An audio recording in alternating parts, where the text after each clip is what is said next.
फक्त एक कॉल आला आणि घरामध्ये सगळा पसारा टाकून मी तशीच निघाली पुण्यासाठी. घरामध्ये तुम्ही पाहू शकता उद्या सकाळची सगळी ब्रेकफास्टची तयारीसुद्धा मी करून ठेवली होती.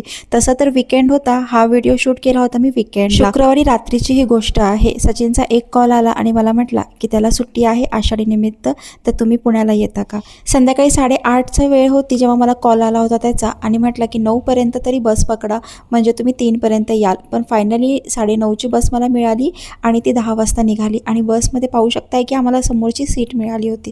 तशी बस पूर्णपणे रिकामीच होती, जास्त काही भरलेली नव्हती. बघता बघता 3:30च्या दरम्यान आम्ही पोहोचलो खरं पुण्यात. आणि इतकी वेळ झोप घेतली मी, कारण बसमध्ये मला झोप लागलीच नाही. का तर मला मुलांकडे लक्ष द्यावं लागतं, ते सीटवरनं खाली पडतात. तसे मी 3 सीट कायम बुक करते त्यांच्यासाठी.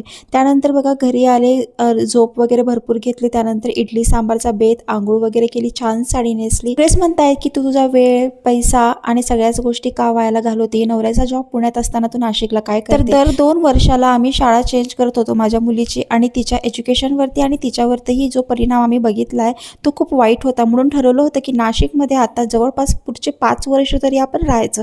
पण अनफॉर्च्युनेटली तो पुण्याला गेला आणि माझ्या मुलीच्या शाळेसाठी मला इथेच राहावं लागलं.